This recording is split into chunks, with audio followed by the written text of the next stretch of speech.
ANMR ನ್ಯೂಸ್ಗೆ ಸ್ವಾಗತ.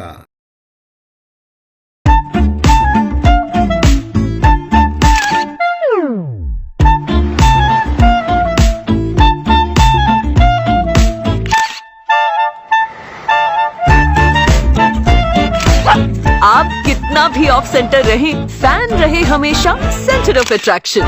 Crompton fans की ब्यूटी बनाए हर सेल्फी को पिक्चर परफेक्ट.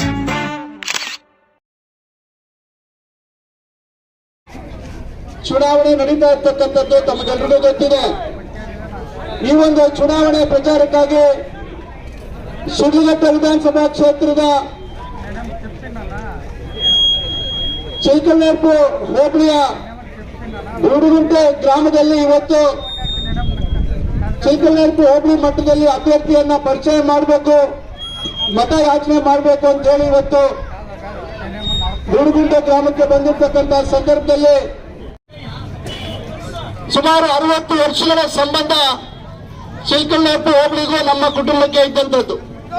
2008ರಲ್ಲಿ ಕ್ಷೇತ್ರ ಮರುವಿಂಗಡಣೆ ಆದ್ಮೇಲೆ ಈ ಒಂದು ಹೋಬಳಿ ಶಿಡ್ಲಘಟ್ಟ ವಿಧಾನಸಭಾ ಕ್ಷೇತ್ರಕ್ಕೆ ಸೇರಿತು.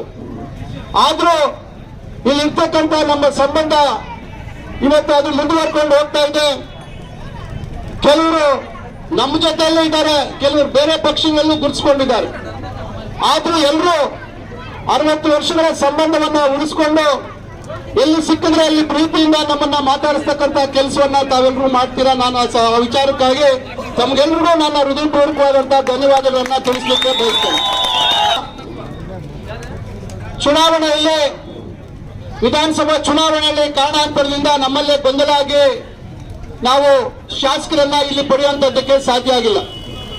ಆದ್ರೂ ಪಕ್ಷದ ಹಿತದೃಷ್ಟಿಯಿಂದ ಇಬ್ಬರನ್ನ, ರಾಜೀವ್ ಗೌಡ್ರನ್ನ, ಪುಟ್ಟ ಆಂಜನಪ್ಪನವರನ್ನ ಇಬ್ಬರನ್ನ ಇವತ್ತು ಒಟ್ಟಿಗೆ ಸೇರಿಸಿಕೊಂಡು ಏನು ಶಿಡ್ಲಘಟ್ಟ ವಿಧಾನಸಭಾ ಕ್ಷೇತ್ರದಲ್ಲಿ ಸುಮಾರು 45 ವರ್ಷಗಳಿಗಿಂತ ಹೆಚ್ಚು ಸಮಯದಿಂದ ಬಲಿಷ್ಠವಾಗಿ ಕಾಂಗ್ರೆಸ್ ಪಕ್ಷವನ್ನ ಕಟ್ಟಿ ಬೆಳೆಸಿರ್ತಕ್ಕಂಥ ಈರಣ್ಣಪ್ಪನವರ ಮಾರ್ಗದರ್ಶನದಲ್ಲಿ ಇವತ್ತು ಇವರಿಬ್ಬರನ್ನ ಒಟ್ಟಿಗೆ ಸೇರಿಸಿಕೊಂಡು ನಾವು ಈ ಲೋಕಸಭಾ ಚುನಾವಣೆಯಲ್ಲಿ ನಮ್ಮ ಕಾಂಗ್ರೆಸ್ ಪಕ್ಷದ ಬಲವನ್ನ ಪ್ರದರ್ಶನ ಮಾಡಬೇಕು ಅಂತಕ್ಕಂಥ ದೃಷ್ಟಿಯಲ್ಲಿ ಇವತ್ತು ನಾವೆಲ್ಲರೂ ಇವತ್ತು ತಮ್ಮ ಮುಂದೆ ಬಂದಿದ್ದೀವಿ. ಮೊದಲನೇದಾಗಿ ನಾನು ರಾಜೀವ್ ಗೌಡ್ರಿಗೂ ಮತ್ತು ಪುಟ್ಟ ಆಂಜನಪ್ಪನವರಿಗೆ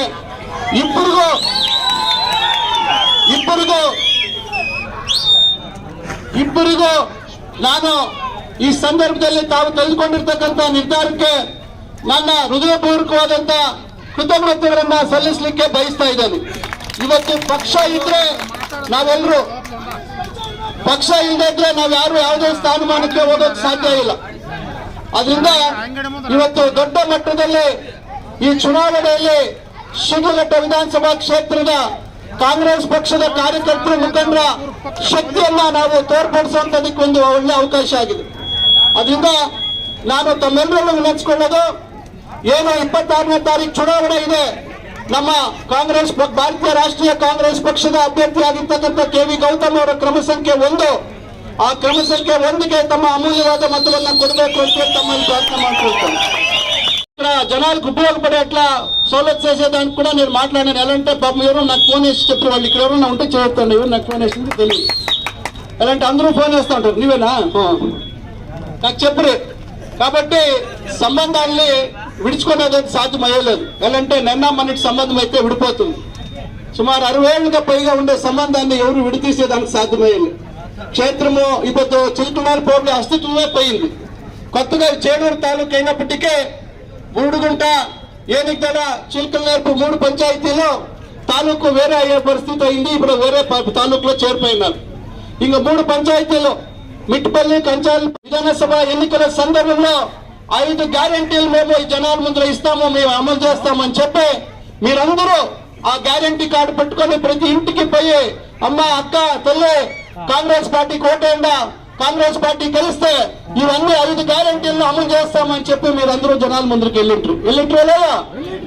ఈ 10 నెలల తర్వాత ఏమి రాజ్యంలో 136 శాసకుల్ని గెలిపించి పంపించిన జనాలు ఏమి మన ముఖ్యమంత్రి గారైన సిద్ధరామయ్య గారు కావచ్చు, కాంగ్రెస్ పార్టీలో యూత్ కాంగ్రెస్ ఎన్ఎస్యుఐ అంటే విద్యార్థి కాంగ్రెస్ ఇంకా యూత్ కాంగ్రెస్ లో పనిచేసి తర్వాత కేపీసీసీ మన ప్రదేశ్ కాంగ్రెస్ లో పనిచేసి దినేష్ గుండరావు, కృష్ణా బైరేగోళ్ళు, డికే శివకుమార్ వీళ్ళందరూ జట్లా పనిచేసింది. అట్లా యూత్కి పొద్దు గుర్తించి మన మాట లోక్సభలో చెప్పేదానికి పొద్దు మన ముందుకి పొద్దు పంపించున్నారు. మీ చేతిలో ఉంది పొద్దు, ఈ చిన్నాన్ని గెలిపించేది సోలించేది మీ చేతిలో ఉంది. మీకు అందరికీ తెలుసు, మీరందరూ పెద్ద మనసు చేయాలా. మొన్న 5 ఏళ్ళక 25 జనాలు పోయిండ్రి ఢిల్లీకి లోక్సభ సదస్సులుగా. మన రాజ్యానికి ఇవ్వాల్సి ఉండే అట్లా ట్యాక్సులు ఇవ్వలేదు. డబ్బు ఏమి మనం ట్యాక్స్ కట్టిద్దామో ఆ డబ్బు మనకి ఇవ్వలేదు. దాని ఒకరు కూడా ఒక మాట చెప్పలేదు. మోదీ ఆడాడో వస్తాడంటే ఈడే అంతా అయిపోయింది వాళ్ళకి. ఎంపీలకి ఎవరికి ధైర్యం లేవు, మాట మాట్లాడే ధైర్యం లేవు. ఈ రీతి పరిస్థితి ఉంది ఈ పొద్దు బీజేపీలో. ఈ పొద్దు మన రాజ్యంలో 28 లోక్సభ స్థానాల్లో అతి ఎక్కువ స్థానాలు మనం గెలల.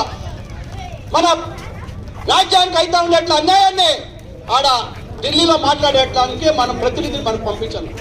ఇది మన చేతిలో ఉందా లేదా? మన చేతిలో స్మార్ట్ అందరూ కావచ్చు, కానీ కార్యకర్తలకి రక్షణకి మేము అందరూ ఉంటాం. వీళ్ళిద్దరూ ఒకటే దానికి ఇంకా మాకు కూడా సమస్య లేదు. మేమంతా ఒట్టిగా మీ రక్షణ చేసేదానికి రెడీ ఉన్నాము. యాదే సమస్య ఉంటే మేము ఉంటాము అని చెప్పి ఈ సందర్భంలో మీకు అందరికీ హామీ ఇస్తూ మరొకసారి మన కాంగ్రెస్ పార్టీ అభ్యర్థి అయిన గౌతమ్ గారికి అతి ఎక్కువ ఓటేసి గెలిపించాలని చెప్పి మీకు అందరికీ చేతులతో ఇచ్చి నమస్కరిస్తూ కోరుతూ నా మాటలు ముగిస్తా ఉన్నాను. జై హింద్, జై కాంగ్రెస్ ಪಾರ್ಟಿ. ಮುನಿಯಪ್ಪಣ್ಣವ್ರಿಗೆ, ಸುಧಾಕರ್ ಅಣ್ಣವ್ರಿಗೆ, ಚಿಲಕಲ್ಲೆ ಹೋಬಳಿ ನಮ್ಮ ಅಧಿಕೃತ ಅಭ್ಯರ್ಥಿ ಕಾಂಗ್ರೆಸ್ ಅಭ್ಯರ್ಥಿ ಗೌತಮ್ ರವರು, ಅವ್ರಿಗೂ ಸಹ ಒಂದು ಜೈಕಾರ ಹೇಳ್ಬೇಡ, ಗಟ್ಟಿಯಾಗಿ ನೀವು ಚಪ್ಪಾಳೆ ತಟ್ಟೆ ಜೈಕಾರ ಹಾಕೋದ್ರ ಮೂಲಕ ಸುಡು ಬಿಸಿಲು. ನಿನ್ನೆ ಈ ಕಾರ್ಯಕ್ರಮ ಅಧಿಕೃತವಾಗಿ ಪ್ರಚಾರ ಕಾರ್ಯಕ್ರಮ ಪ್ರಾರಂಭ ಆಗಬೇಕಿತ್ತು. ಆಕಸ್ಮಿಕವಾಗಿ ಅಕಾಲಿಕವಾಗಿ ನಮ್ಮ ಪ್ರಾಣ ಸ್ನೇಹಿತ, ನಮ್ಮ ಕಾಂಗ್ರೆಸ್ ಪಕ್ಷದ ನಿಷ್ಠಾಳು ಸಂತೋಷ್ ಬೆಳ್ಳೂಟಿ ಸಂತೋಷ್ ಅವರು ನಿಧನರಾದರು. ಆ ಒಂದು ಅಕಾಲಿಕ ನೋವು ಕಾರ್ಯಕರ್ತರಲ್ಲಿ ಇನ್ನೂ ಕಾಡ್ತಾ ಇದೆ. ಅದನ್ನು ಸಹ ಸಹಿಸಿಕೊಂಡು ಅವರ ಆತ್ಮಕ್ಕೆ ಶಾಂತಿ ಸಿಗಲಿ, ಅವ್ರ ಕುಟುಂಬಕ್ಕೆ ಶುರುವಾಗಲಿ ಅಂತೇಳಿ ತಮ್ಮೆಲ್ಲರ ಪರವಾಗಿ ಒಂದು ಕ್ಷಣ ಅವರಿಗೆ ಹಾರೈಸಿ ನಾವು ಮಾಡಿದ್ದೀವಿ. ಏಪ್ರಿಲ್ 26ನೇ ತಾರೀಕು ನಿಗದಿಯಾಗಿದೆ. 2 ದಿನಗಳಿಂದ ಅಂಬೇಡ್ಕರ್ ಸಾಹೇಬರ ಜಯಂತಿನ ನಾವು ಆಚರಣೆ ಮಾಡಿದ್ದೀವಿ. ಏನಕ್ಕೆ ಆಚರಣೆ ಮಾಡಿದ್ದೀವಿ ಅಂದ್ರೆ, ಈ ದೇಶಕ್ಕೆ ಸಂವಿಧಾನನ ಕೊಟ್ಟರು, ಎಲ್ಲೂ ಸಹ ತಾರತಮ್ಯ, ಬಡವರು, ದೀನದಲ್ಲಿದ್ರು, ದುರ್ಬಲ ವರ್ಗದವರು, ಅನುಕೂಲಸ್ಥರು ಎಲ್ಲರೂ ಸಹ ಸಮಾಜದಲ್ಲಿ ಅನುಕೂಲವಾಗಿ ಬಾಳಬೇಕು ಅಂತೇಳಿ ಒಂದು ಒಳ್ಳೆ ಉದ್ದೇಶನ ಇಟ್ಕೊಂಡು ಬಾಬಾ ಸಾಹೇಬ್ ಅಂಬೇಡ್ಕರ್ ಅವರು ನಮ್ಗೆ ಸಂವಿಧಾನ ಕೊಟ್ಟರು. ಅದ್ರ ಅಡಿಯಲ್ಲಿ ನಾವು ಬದುಕೊಂಡು ಬರ್ತಾ ಇದ್ದೀವಿ. ಅವರ ಆಶಯ ಪ್ರಜಾಪ್ರಭುತ್ವ ದೇಶದಲ್ಲಿ ಪ್ರಜೆಗಳೇ ದೇವರುಗಳು. ನಿಮ್ಮಗಳ ಮತನೇ ನಿಮ್ಮನ್ನ ನಾಯಕನ ಆಯ್ಕೆ. ನಿಮ್ಮ ಆಯ್ಕೆ ಗೌತಮ್ ರವರು ಆಗಿರಬೇಕು. ನಾವು ಕಳೆದ 10 ವರ್ಷಗಳಿಂದನೂ ಸಹ ಈ ದೇಶದಲ್ಲಿ ಬಿಜೆಪಿ ಸರ್ಕಾರ ನೋಡ್ತಾ ಇದ್ದೀವಿ. ಮೋದಿ ಅವರು ಆಡಳಿತ ಮಾಡ್ತಾ ಇದ್ದಾರೆ.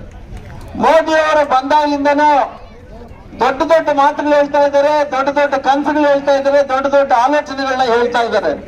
ಆದ್ರೆ ಯಾವುದು ಸಹ ಕಾರ್ಯಗತ ಆಗಂತದ್ದು, ನಾವು ಕಣ್ಣು ಕಾಣಂತದ್ದು ನಾವು ನೋಡ್ಲಿಲ್ಲ. ನೋಡಿದಿರ ನೀವು? ಎಲ್ಲೂ ನೋಡ್ತಾ ಇಲ್ಲ. ಆಗ ಹಿಂದೆ ಸರ್ಕಾರಗಳು ನಡೆದಂತದ್ದು ಸಂದರ್ಭ, ಕಾಂಗ್ರೆಸ್ ಸರ್ಕಾರ ಇದ್ದಿದ್ದು, ಇತರ ಸರ್ಕಾರಗಳು ಸಹ ಭೂಮಿ ಉಳ್ಳೋನಿಗೆ ಒಂದು ಸಹಾಯ ಆಗ್ತದೆ ಅಂತೇಳಿ ಲೋನ್ಗಳು ಕೊಟ್ಟಿದ್ದಕ್ಕೆ ತಾನೇ ಇವತ್ತು ನಾವು ನಮ್ಮ ವ್ಯವಸಾಯದ ಭೂಮಿಗಳನ್ನ ಉಳ್ಳಂತವರಾಗಿ ಬೆಳೆ ಬೆಳ್ಕೊಂಡು ನಮ್ಮ ಕಾಲ ಮೇಲೆ ನಾವು ನಿಂತ್ಕೊಂಡಿರುವಂತದ್ದು. ಈ ರೀತಿಯಾದಂತ ಒಂದು ಆಲೋಚನೆ ರೈತರಿಗೆ ಉತ್ತೇಜನ ಕೊಡುವಂತ ಒಂದು ಕಾರ್ಯಕ್ರಮ ಬಿಜೆಪಿ ಸರ್ಕಾರದಿಂದ ಆಗ್ತಾ ಇದೆಯಾ? ಇಲ್ಲಾಂದ್ರೆ ಲೋನ್ ತಗೊಂಡಿದ್ರೆ ಕೇಂದ್ರ ಸರ್ಕಾರದಿಂದ ನನಗೆ ಲೋನ್ ಬಂತು, ನಾನೊಂದು ಕಾರ್ಖಾನೆ ಮಾಡ್ದೆ, ಇಲ್ಲ ನಾನೊಂದು ವ್ಯವಸಾಯಕ್ಕೆ ಸಹಾಯ ಮಾಡಿದ್ರು ಅನ್ನೋದೊಂದು ಸಹ ನಿದರ್ಶನ ನಮಗೆ ಸಿಗ್ತಾ ಇಲ್ಲ. ಈ ರೀತಿಯಾದಂತ ಒಂದು ಬಗಳ ಮಾತುಗಳು ಹೇಳ್ಕೊಂಡು ಕಾಲಹರಣ ಮಾಡಿಕೊಂಡು ದೇಶದ ಸಾಲ 60 ವರ್ಷಗಳ ಕಾಲ ಕಾಂಗ್ರೆಸ್ ಮತ್ತು ಇತರೆ ಸರ್ಕಾರಗಳು ಮಾಡಿದಂತ ಸಾಲ 40 ಲಕ್ಷ ಕೋಟಿ. ಇವತ್ತು ಮೋದಿಯವರು 10 ವರ್ಷದಲ್ಲಿ ಮಾಡಿದಂಥದ್ದು 200 ಲಕ್ಷಕ್ಕೂ ಹೆಚ್ಚು ಕೋಟಿ ನಮ್ಮೆಲ್ಲರನ್ನೂ ಸಾಲಗಾರನ್ನು ಮಾಡಿಬಿಟ್ಟಿದ್ದಾರೆ. ಅವರು ಒಳ್ಳೆ ಬಟ್ಟೆ ಹಾಕೊಳ್ಳೋದು, ಓಡಾಡುವಂಥದ್ದು, ದೇಶ ಚೆನ್ನಾಗಿದೆ ಅಂತೇಳಿ ಬಾಯಿ ಮಾತು ಹೇಳುವಂಥದ್ದು. ಆದ್ರೆ ಬಡವರಿಗೆ ಮನೆ ಕಟ್ಟಂತ ಕಾರ್ಯಕ್ರಮಗಳು ಆಗ್ತಾ ಇದೆ. 10 ವರ್ಷ ಆಗಿದೆ. ರೈತರು, ಗ್ರಾಮ ಪಂಚಾಯತಿ ಸದಸ್ಯರು, ಮುಖಂಡರಿದ್ದಾರೆ. ನೀವು ಮನೆಗಳು ಕಟ್ಟೋದಕ್ಕೆ ಅನುದಾನ ಬರ್ತಾ ಇಲ್ಲ ಪಂಚಾಯತಿಗಳಿಗೆ. ರೈತರಿಗೆ ಅವ್ರಿಗೆ ಅನುಕೂಲ ಆಗೋ ಕಾರ್ಯಕ್ರಮಗಳು ಮಾಡ್ತಾ ಇಲ್ಲ. ಕಾರ್ಮಿಕರಿಗೆ ಅನುಕೂಲ ಆಗಂತ ರೀತಿ ಕಾರ್ಯಕ್ರಮಗಳು ಮಾಡ್ತಾ ಇಲ್ಲ. ವಿದ್ಯಾವಂತ ಯುವಕರಿಗೆ ಉದ್ಯೋಗನೇ ಮರೀಚಿಕೆ ಆಗ್ಬಿಟ್ಟಿದೆ. ಈ ರೀತಿಯಾದಂತ ವಾಸ್ತವಿಕವಾಗಿ ನಾವೆಲ್ಲ ಬದುಕಬೇಕು. ಯಾರು ಕೆಲಸ ಮಾಡ್ತಾ ಇದ್ದಾರೆ, ಯಾರು ನಮ್ಮ ಪರವಾಗಿ ಆಲೋಚನೆ ಮಾಡ್ತಾರೆ, ಯಾರಿಗೆ ಮತ ಕೊಟ್ರೆ ನಮ್ಗೆ ಶಕ್ತಿ ಬರ್ತದೆ ಅಂತೇಳಿ ನಾವು ಚಿಂತನೆ ಮಾಡ್ಬೇಕಾಗ್ತದೆ. ಆ ಚಿಂತನೆ ಸಾಕಾರವಾಗಬೇಕಾದ್ರೆ ನಾವೆಲ್ಲ ಕೆಲಸ ಕಾರ್ಯಗಳಾಗಬೇಕಾದ್ರೆ ಮತ್ತೆ ಈ ದೇಶದಲ್ಲಿ ಕಾಂಗ್ರೆಸ್ ಬರಬೇಕು. ಈ ಗೌತಮ್ ಅಂತೇಳಿ ಯುವಕರು ನಿಮ್ಮ ಬೆನ್ನು ನಿಂತ್ಕೊಳ್ಬೇಕು. ನಾವು ಕೆಲಸ ಕಾರ್ಯ ಮಾಡೋಂಥವ್ರನ್ನ, ನಾವು ಕಷ್ಟ ಸುಖ ವಿಚಾರಿಸಂತವ್ರನ್ನ, ನಾವೊಂದು ಗಂಟೆ ಮಾತಾಡಂತವ್ರನ್ನ ನಾವು ಪ್ರೀತಿಸ್ಬೇಕು, ಮತ ಕೊಡ್ಬೇಕು. ಎಲ್ಲೋ ದೂರದಲ್ಲಿ ನಿಂತ್ಕೊಳ್ಳೋದು, ಟಿವಿಲಿ ಮಾತಾಡೋದು, ವಿದೇಶದಲ್ಲಿ ಹೋಗಿ ನಮ್ಮ ದೇಶ ಚೆನ್ನಾಗಿದೆ ಅಂದ್ರೆ ಅದೇನೋ ಪುಸ್ತಕದ ಬದನೆಕಾಯಿ ಸಾಲಕ್ಕೆ ಬರಲ್ಲ ಅಂದಂಗೆ ಇಲ್ಲಿ ಬರೀ ಬಾಯಿ ಮಾತಾಡ್ತಾ ಇರ್ಬಿಟ್ಟು ಏನೂ ಆಗೋದಿಲ್ಲ. ಬಾಯಿ ಮಾತು ಬಡಾಯಿ ಬೇಕೋ ಇಲ್ಲ ಕಾಂಕಿ ಮಾತು ಬೇಕು ಅಂದ್ರೆ ಕಾಂಗ್ರೆಸ್ ಪಕ್ಷನ ಬೆಂಬಲಿಸ್ಬೇಕು. ಕೆಲಸ ಮಾಡೋಂಥವ್ರನ್ನ ಬೆಂಬಲಿಸಂತದ್ದು ನಿಮ್ಮ ಜವಾಬ್ದಾರಿ ಆಗಿರ್ತದೆ. ಆ ನಿಟ್ಟಿನಲ್ಲಿ ತಾವೆಲ್ಲರೂ ಸಹ ಕೃಷಿಕರಿದ್ದೀರಿ, ವ್ಯವಸಾಯ ಮಾಡ್ಕೊಂಡು ಜೀವನ ಕಟ್ಕೊಳ್ಳುವಂಥದ್ದು.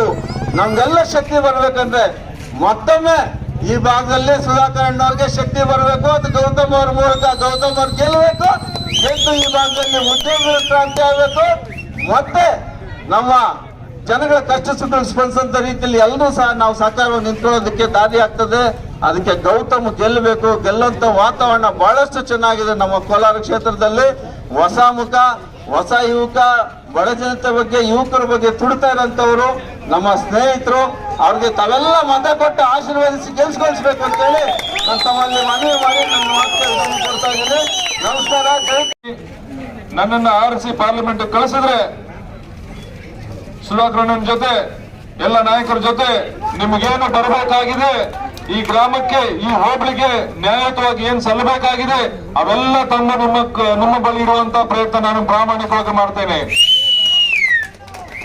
ನಿಮ್ಮ ಜೊತೆ ಇರ್ತೀನಿ, ನಿಮ್ಮ ಅಣ್ಣ ತಮ್ಮನಾಗಿರ್ತೀನಿ, ನಿಮ್ಮ ಮನೆ ಮಗನಾಗಿರ್ತೀನಿ. ನೀವೆಲ್ಲ 26ನೇ ತಾರೀಕು ಹಸ್ತದ ಗುರುತಿಗೆ ಸೀರಿಯಲ್ ನಂಬರ್ 1 ಮರಿಬೇಡಿ.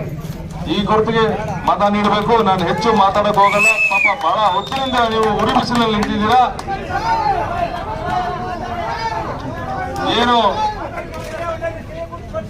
ಬಾಬಾ ಸಾಹೇಬ್ ಅಂಬೇಡ್ಕರ್ ಅವರು ನಿಮಗೆ ಕೊಟ್ಟಿರುವಂತ ಹಕ್ಕು, ಈ ಮತದಾನದ ಹಕ್ಕು ಅವರೇ ನಿಮಗೆ ಕೊಟ್ಟಿದ್ದು.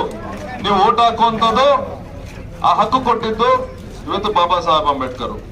ಅಂತ ಹಕ್ಕನ್ನ ಕಿತ್ಕೊಳ್ಳೋದಕ್ಕೆ ಈಗ ಬಿಜೆಪಿ ಹೊರಟಿದೆ. ಅವ್ರು ಏನ್ ಹೇಳ್ತಾರೆ, ಈ ದೇಶಕ್ಕೆ ಚುನಾವಣೆ ಬೇಕಾಗಿಲ್ಲ, ಈ ಬಡ ಜನರ ಓಟ್ ನಮಗ್ ಬೇಕಾಗಿಲ್ಲ, ಬರೀ ಶ್ರೀಮಂತರು ಹಾಕಿದ್ರೆ ಸಾಕು, ಅದರಿಂದ ಸಂವಿಧಾನ ಬದಲು ಮಾಡಿದ್ರೆ, ಸಂವಿಧಾನ ತೆಗೆದುಹಾಕಿದ್ರೆ ಇವ್ರಿಗೆ ಯಾರಿಗೂ ಓಟ್ ಹಾಕಿರೋದಿಲ್ಲ, ನಾವಿಷ್ಟ ಆದವ್ರನ್ನ ನಾವು ಪ್ರೈಮ್ ಮಿನಿಸ್ಟರ್ ಮಾಡ್ಕೋಬಹುದು, ಪ್ರೆಸಿಡೆಂಟ್ ಮಾಡ್ಕೋಬಹುದು ಅಂತ ಹುನ್ನಾರದಲ್ಲಿದ್ದಾರೆ. ದಯವಿಟ್ಟು ಈಗೆಲ್ಲ ಏನು ನಿಮಗೋಸ್ಕರ ಮನೆ ಬಾಗಿಲಿಗೆ ಯಾಕೆ ಬರ್ತೀವಿ, ನಿಮಗೆ ಬಾಬಾ ಸಾಹೇಬ್ ಅಂಬೇಡ್ಕರ್ ಕೊಟ್ಟಂತ ಹಕ್ಕಿಗೋಸ್ಕರ ನೀವು ಅದನ್ನ ಕರೆಕ್ಟ್ ಆಗಿ ಬಳಸಿ ಒಂದು ಒಳ್ಳೆಯ ಪಕ್ಷವನ್ನ ಆರಿಸಿ ನಿಮ್ಮ ಸೇವೆಗೆ ತೊಡಗಿಸಿಕೊಳ್ಳೋದಕ್ಕೋಸ್ಕರ ಬರ್ತೀವಿ. ಅಂತ ಸಂವಿಧಾನ ಬದಲಾವಣೆಗೆ ಹೊರಟಿದೆ, ಅದಕ್ಕೆ ಅವಕಾಶ.